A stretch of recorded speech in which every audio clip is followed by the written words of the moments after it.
this is a second part in my response to Uziyahuidf. Again, I'm sorry if I'm botching that. But I know I left off talking about the spirit of prophecy and how it is vital for everyone, that there isn't this grand need.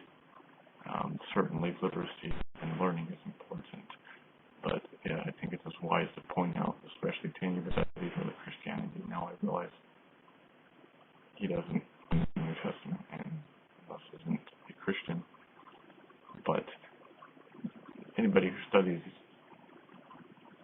realizes that, the foundation of early Christians were quite against the grand thinkers of the day, philosophers and the doctors. They rather abhorred the pagans and their need to work out these grand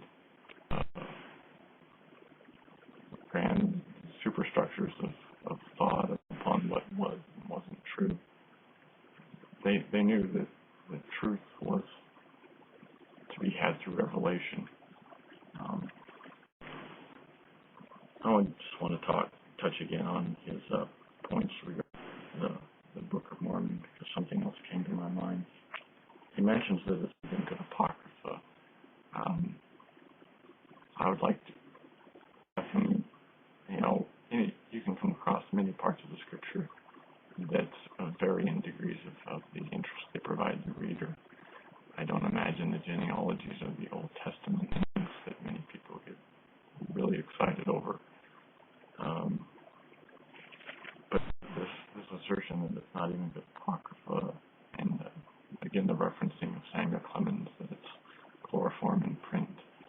I've heard a vast array of people that don't believe that, myself included. It's one of, in fact, to me, it is the most interesting book I've ever found.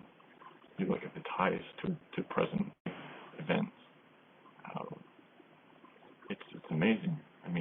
One of the points of the book centers around the destruction of society and the causes of the destruction of societies and cultures, civilizations, and it's things like secret combinations, it's pride, it's the enforcement of priestcrafts, and there are so many things of relevancy and such a density of doctrine in the Book of Mormon that I would challenge him to, if he would like to, I would like to take a chapter of the Book of Mormon and I could go through it and point out and if everybody could look at it and see, they would see how if this is his opinion of what is boring and worse than Apocrypha, then I'd like to see what he considers to be good and what are the qualifiers for that, because I've never found anything better than many of the things I've found in the Book of Mormon in terms of the truth, in terms of the delivery, the potency word for word of the Book of Mormon and what's conveyed in the ways in which it enriches your mind, your soul, and your understanding on so many levels. And again, he's welcome to his opinion, but I would ask anyone who's listening to him to also listen to those who completely disagree with his opinion, and not to fall for his, and again, their demagogic appeals to prejudices, to just, anyone who's read it thinks those generalizations don't fly. He can speak for himself, certainly. There are probably others that will say, he can speak for me on that point, but it's not everybody. And there's a great number of people, a vast array of people who have read it and have come to conclusions. Then just on a point of mention, something he didn't get correct. He talked about, and again, and these are also just points of more current. He's obviously not been with the church for some time. But he says, he says non-married women can't enter the temple, and that's not true. Generally, it is married women that enter the temple, and non-married women that do enter to receive their endowments or participate in sealings. They're not. It's not something that they do at a certain age. It's whenever they're deemed as being ready, and they feel they're ready themselves. So they don't have to all be married to receive their endowments.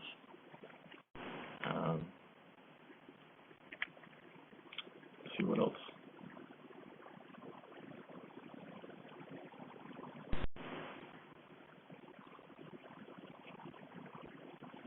He also mentions a few things, and again, these are just points of information that he talks about the missionary commitment pattern and what it's based around on the missionary thing of focusing on the Spirit.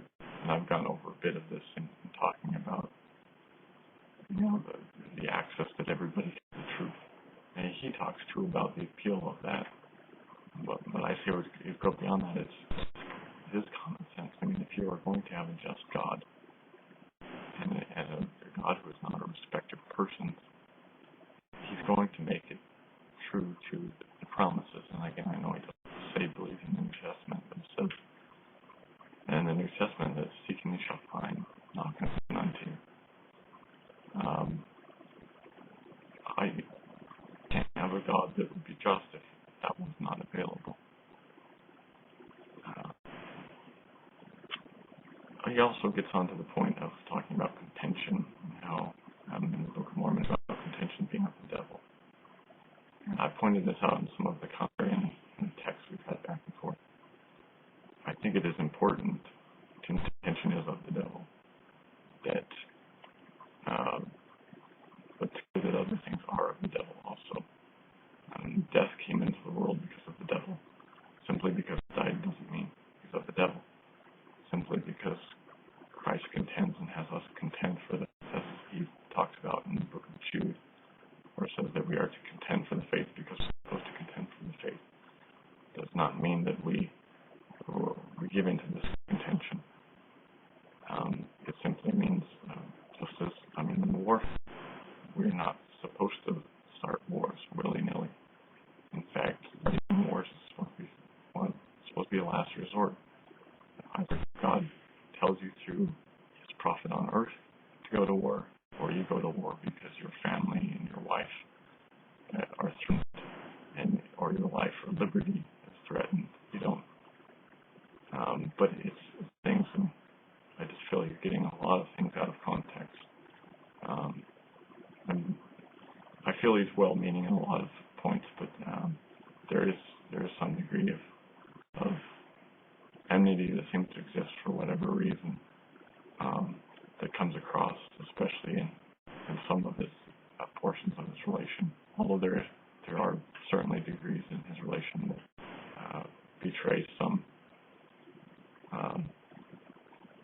very good feelings towards other aspects. But I hope I haven't bored you, and